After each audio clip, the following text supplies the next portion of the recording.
અમદાવાદથી ડાકોર પગપાળા સંઘ પહોંચ્યો। હોળીના પર્વે રણછોડરાયજીની ભક્તિમાં ભક્તો તરબોળ થયા છે। રાજ્યભરના વિવિધ વિસ્તારમાંથી પદયાત્રીઓ ઉમટી પડ્યા। ડાકોરમાં ભક્તિ અને શ્રદ્ધાનો મહાસાગર ઉમટી પડ્યો। પગપાળા સંઘના ભક્તોમાં અદ્ભુત ઉત્સાહના દર્શન થયા। ડાકોરજીને અર્પણ કરવા ભક્તો વિશાળ ધજા લઈને આવ્યા। રણછોડરાયના પવિત્ર ધામમાં શ્રદ્ધાળુઓએ જયઘોષ બોલાવ્યો।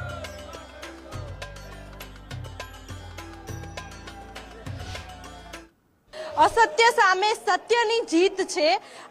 આજના મહાપર્વનું સૌથી મોટું ઉદાહરણ છે અને આજે આ મહાપર્વના દિવસે ઠાકોરના દર્શન કરવા માટે તમામ જે સંઘ છે તે આવી પહોંચ્યા છે। ઠાકોરજીના દર્શન કરવા માટે બોડકદેવ ઠાકોર યુવક મંડળ જે પગપાળા સંઘ છે તે આવી પહોંચ્યું છે અને તેઓ આ 36 ગજની જે ધજા છે તે ધજા સાથે આવી પહોંચ્યા છે। અહીંયા તમામ જે સંઘના શ્રદ્ધાળુઓ છે આપણે તેમની સાથે વાત કરીશું। શું કહેશો આપ, સંઘના કેટલા લોકો આવ્યા છે તમારી સાથે અને કેટલા દિવસ પહેલા નીકળ્યા હતા પગપાળા સંઘમાં? અમે છેલ્લા 22 વર્ષથી સંઘ લઈને આવ્યા છીએ। બોડકદેવ પગપાળા યાત્રા સંઘ છે। ઠાકોર સમાજના બધા યુવાનો, મિત્રો, ભાઈઓ બહેનો અમારી સંઘની અંદર 200 જણા છે। અમે 26 તારીખે નીકળ્યા છીએ અને આજે 2 તારીખે પહોંચ્યા છીએ અને અત્યારે અમે ધજા ચડાવવા જઈ રહ્યા છીએ। જય રણછોડ, જય રણછોડ। બિલકુલથી આપણી સાથે અન્ય પણ લોકો છે, તેમની સાથે પણ વાત કરીશું। ભાઈ, આપ શું કહેશો? આજના દિવસે ધજા ચડાવવા માટે આવ્યા છો, આજે ખાસ મહત્વ રહેલું હોય છે, બોલો ને। જય રણછોડ, જય રણછોડ। અમે 22 વર્ષથી સંઘ લઈને આવીએ છીએ બોડકદેવ ગામથી। ઠાકોર યુવાન મિત્રો બધા ભાઈઓ બહેનો સાથે અને અમે 26 તારીખે નીકળ્યા હતા અને આજે 2 તારીખે ધજા ચડાવીએ છીએ। જય રણછોડ, જય રણછોડ।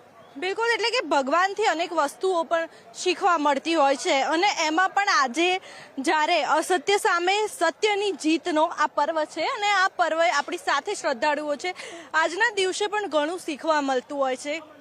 શું કહેશો? આજના દિવસે ભગવાનના દર્શન કરો છો ત્યારે અંતર આત્માથી આજે પણ આમ શું પ્રણ લો છો કે હું જીવનમાં આ વસ્તુ કરીશ?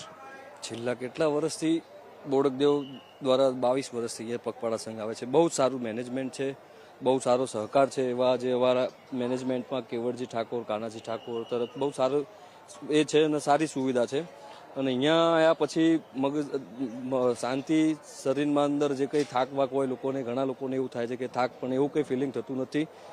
બધાને સારી રીતે અહીંયા એ થાય છે, સારી સુવિધા મળે છે। બિલકુલ, એટલે કે 300 લોકોને 200-300 લોકોને એક સાથે લઈને આવું, કેવી રીતે બધું મેનેજમેન્ટ કર્યું? બહુ સરસ, સારું એવું મેનેજમેન્ટ છે। ગ્રુપ તરફથી સારો સહકાર છે, તમામ લોકો સાથ સંગાત આપે છે અને સારી રીતે વર્ષોથી ચાલતું આવેલી આ પ્રથા છે। એમાં સારામાં સારો ભાગ મતલબ મેનેજમેન્ટનો છે। જેમ કે કેવડજી ઠાકોરને આધ્યાત્મિક અનુભવ થાય છે આજના દિવસનો? બહુ સારું એ થાય છે કે ઘણા વખત ત્યાં ચાલતી આવી પ્રથા છે અને ચાલે છે હજી, અને સરસ છે આ બધું અને ભગવાનના નામથી બહુ સરસ એ વસ્તુ છે આ। બિલકુલ, એટલે કે આજે આ દ્રશ્યો બતાવી સંઘના કે સૌથી મોટી જે ધજા છે તે ધજા ચઢાવવા માટે લઈને આવ્યા છે, સફેદ કલરની, અને એમાં પણ આ ધજા છે તે આજે ખાસ કરીને તમામ જે સંઘ આવી પહોંચ્યું છે તેઓ આજે ઠાકોરજીને આ ધજા અર્પણ કરશે હોળીના પર્વ પર। અને આજના દિવસની વાત કરવામાં આવે તો આજના દિવસનું પણ અનેરું મહત્વ હોય છે।